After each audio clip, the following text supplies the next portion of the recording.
እንድናችሁ ይሄን ቪዲዮ አዳምጡት። ብዙም ሰጣ ገባ አልፈልግም። የመጨረሻ ቪዲዮዬ ነው። ለሰው ወይ ጋር እንደዚህ አይነት ለወረደ ሰው መልስ የሚመልስ ሰው አይደለም። ምክንያቱም እኔና ኤቢሲ እኩል አይደለም። ኤቢሲ ማለት ስሙን እንኳን መጽሐፍ ከብዶት ቲክቶክ በከፈተ ሰዓት ኤቢሲ ብሎ የከፈተ ገና ኋላ ቀር የሆነ ሰው ነው። እኔ ደግሞ ከአንድም 2 ዲግሪ ያለኝ የጤና ባለሙያ ነኝ። ስለዚህ ሜንሽን ባታደርጉኝ ይመርጣለሁ። ወደ መልሱ ግን ስንሄድ ማለት ነው የደደብነቱ ደደብነት ወይም ደግሞ ያላዋቂነቱ አላዋቂነት የፈጠረበት ጥያቄ ራሱ ቡዳህ የምትለዋን እንግሊዘኛ ቃል ምን ብለህ ተረጎምካት? ቡዳህ የምትል ቃል አለ ዋል ኦፍ ቡዳህ ይላል። ያ ምን ብለህ ተረጎምከው? ምን ማለት ነው ቡዳህ ማለት? የመጀመሪያ ነገር ይሄኛውን ነገር ማወቅ መቻል አለበት። ቡዳህ ማለት the wall of water ሲሆን ያም wall of water ምንድነው? የውሃ መያዣ ሲሆን እሱም 3 ሜትር ስፋት በ3 ሜትር ተኩል ጥልቀት ያለው አካል ነው። ስለዚህ እዛ ጋር እየተደረገ ያለው ነገር ምንድነው? እንደዛው የውሻና የወራባ ደም አለበት ነው እየተባለ ያለው። ቢኖርበት ነው እየተባለ ያለው። ቢኖርበት ነው። ጥያቄያዊ ነው። ገብቷል? ቢኖርበት ምን ይደረግ ነው? አንተ ግን ድፍን ስለሆንክ የጻፉልህን ሰዎች ወይም በቃል የነገሩህን ነገር ብቻ ስክሪፕቶ ስለያዝክ አዋቂ ሆንክ መስሏል። እሷን ለመሸፈን በጣም ድርቁር ያልክ መሀይም ነህ። ሰው እኮ እንግሊዘኛ ቡዳህ ብለህ ምን ተርጉመህ የመጣኸው እዚህ ጋር? በዚህ ልክ ነው እንግዲህ የወረደው ማለት ነው። ለእንደዚህ አይነት ተራ ሰው ነው መልስ ሰጥ በጣም ነው የሚዘገነኝ። ለዛ ነው ይሄን ያወራችሁ ያለው። ከዛ በተረፈ ደግሞ ዝንብ ምናምን ብሎ ምናምን ሊሸፈትል ሞከረ።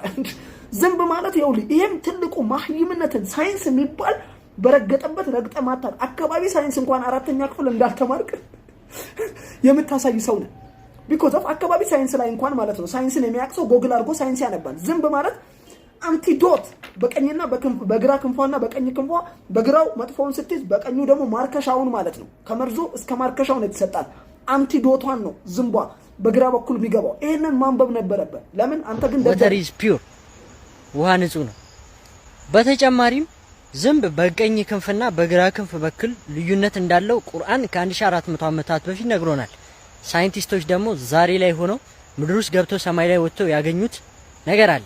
ይህም በግራና በቀኝ በኩል እንደሚለያይና በቀኝ በኩል የሚገኘው ባክቴሪያ ወይም ዲዚዝ እንደሚያመጣ አረጋግጧል። እና ይህ ሰው ወይ አልተማረ ወይ አልታጠበ። ታዲያ ምን ይባላል? ይህ ሰው መግማት ቆሻሻ ነው። እንደሰማችኋቸው ነው። ምላሽ ከመስጠት ይልቅ ፐርሰናል አታክ ነው ያደረጉት። ያው ሰው ያለውን ነው የሚሰጠው፣ ያለውን ዕውቀት ነው የሚያካፍለው። ከዚህ ሌላ ዕውቀት እንደሌላቸው ትረዳላችሁ።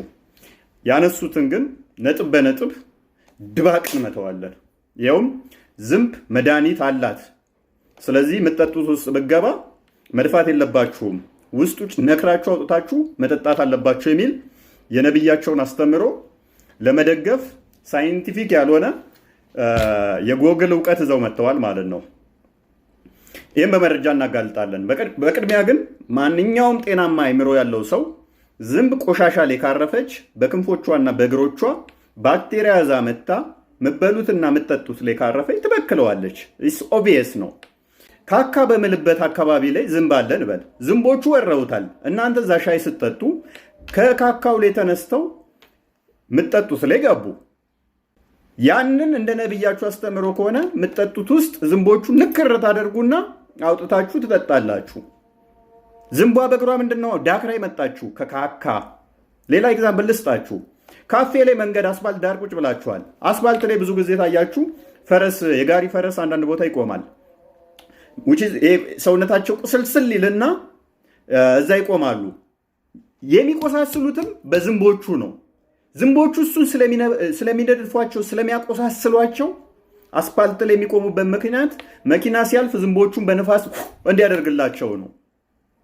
እና ሲያደርገው ዝንቦቹን እናንተ ካፌ በር ላይ ቁጭ ብላችኋል። ዝንቦቹ መጥተው ሻያችሁ ውስጥ ንከር ወይንም የምትጠጡት ውሃ ብርጭቆ ውስጥ ወይንም ወተት ውስጥ ከዛ እንደ ነብያችሁ አስተምሮ ንክር ታደርጉና አውጥታችሁ ትጠጣላችሁ።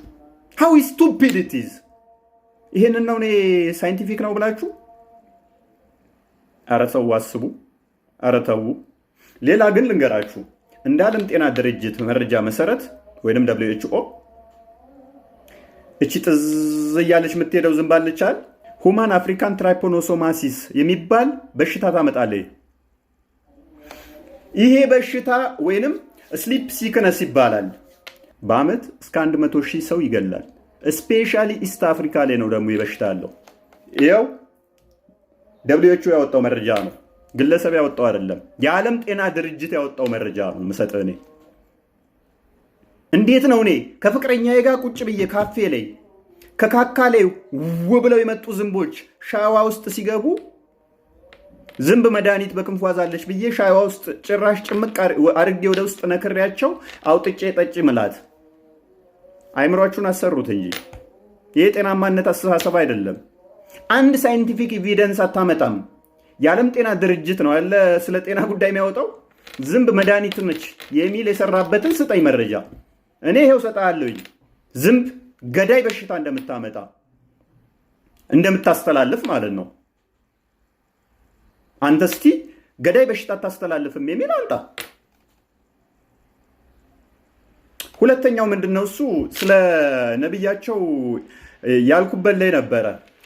የሞተ ውሻ የተጣለበት፣ እንደገና ደግሞ ሴቶች ፔሬድ የነካው ጨርቃቸውን የጣሉበት፣ እንደገና ደግሞ ቆሻሻ የተጣለበት ውሃ አይበከልም ንጹህ ነው ብለዋል ነብያችሁ ስል ውሸት ነው አላለም የሚል ክርክር አንጥታችኋል። ሐዲሳችሁ ምንድን ነው የሚለው? እናንብበው አብረን። ሱናን አቢ ዳውድ ነው 67 ላይ ነው። ናሬትድ አቡ ሰይድ አልኩድሪ I heard that the people asked the prophet of Allah, water is brought for you from the well of Buddha. It is well in which dead dogs, ministerial clothes and excrement of people are thrown. እንዲህ ሲሉት ነብይ ሲጠይቁት ሰማሁኝ። ውሃ መጥቶልሃል። የመጣው ውሃ ከቡድሃ ከሚባል ጉድጓድ ውስጥ ነው። በዚህ ጉድጓድ ውስጥ ደግሞ የሞተ ውሻ፣ ሴቶች ፔሬድ የነካው ጨርቃቸው እና ኤክስክሪመንት ኦፍ ፒፕል የሰዎች ካካ የሚጣልበት ነው አሉት። ነቢያችሁ ምን ቢል ጥሩ ነው? The messenger of Allah replied, verily water is pure and is not defiled by anything. ውሃ በጣም ንጹህ ነው፣ በምንም መልኩ ሊረክስ አይችልም ነው ያላቸው። ቡድሃ ምንድን ነው? ቡድሃ ምንድን ነው ታውቃለህ? 3 ሜትር በ3 ሜትር ማለት ነው። ምን አስጨነቀኝ እኔ ታዲያ? 3 ሜትር በ3 ሜትር የሆነ ጎሬ ውሃ ውስጥ እሺ፣ የሞተ ውሻ ተጣለበት፣ ካካ ተጣለበት፣ ሴቶች ፔሬድ የነካው ጨርቃቸውን ጣሉበት። በዛ እሱን ትጠጣለህ፣ እሱን ትታጠብበታለህ። አይቆሽሸም ማለት ነው። 6 ክንድ ይላል እኮ። እኔ ምን አስጨነቀኝ? 6 ክንድ ማለት 3 ሜትር ነው። ይሄን ማያቅ የለም። እዚህ ክርክር ውስጥ ምን አስገባኝ? አሁን 3 ሜትር ነው። ኦኬ 3 ሜትር የሆነ ውሃ ጥልቀት ውስጥ የሞተ ውሻ የተጣለበት፣ ካካይን ያልኩበትን፣ ሴቶች ፔሬድ ጨርቃቸውን የጣሉበትን ትጠጣለህ ማለት ነው። ውሃ ደግሞ አንደኛው ያኛው ደግሞ ምን አለ? ውሃ በምንም መልኩ አይቆሽሽም። ወተር ኢዝ ፒውር አለ። የጎግል እውቀት ማለት ነው። ዶንት ኖ አባውት ፉድ ቦርን ዲዚዝ ውሃ ወለድ በሽቶች ስለሚባሉ ምንም ነገር እውቀቱ የለህም። እንደ ዓለም ጤና ድርጅት መረጃ መሰረት ምግብ ወለድ በሽቶች ብቻ ከ200 ይበልጣሉ። በምን የሚመጡ? በምግብና በመጠጥ የሚመጡ ማለት ነው። ልክ እንደ ኮሌራ፣ ተቅማጥ፣ ታይፎይድ፣ ታይፈስ፣ ሄፓታይተስ እንደዚህ አይነት በሽቶችን ውሃ ወለድ በሽቶች የሚያመጧቸው አሉ። ከ200 በላይ የሆኑ ማለት ነው።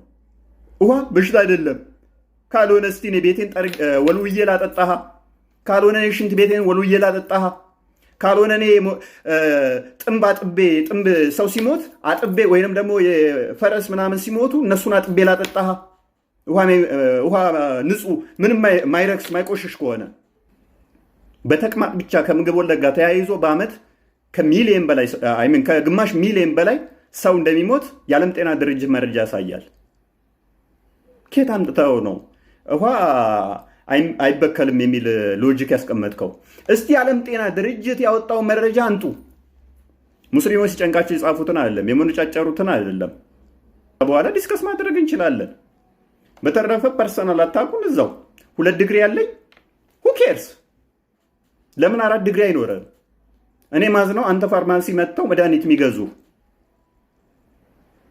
ምክንያቱም እርግጠኛ ነኝ ያልታዘዙትን መድኃኒት ልሰጣቸውና ልገላቸው ትችላለህ። በጤና ጉዳይ ግን እመለስበታለሁኝ። ሀሁ አስተምርሃለሁ። በጤና ጉዳይ ላይ እንደ ሀሁ አስቆጥራለሁ ፊደል። በሰፊው ወደፊት ስለመመለስበት ነው በጤና ጉዳይ ላይ ሳውን ዝም ያልኩት። ቴንክ ዩ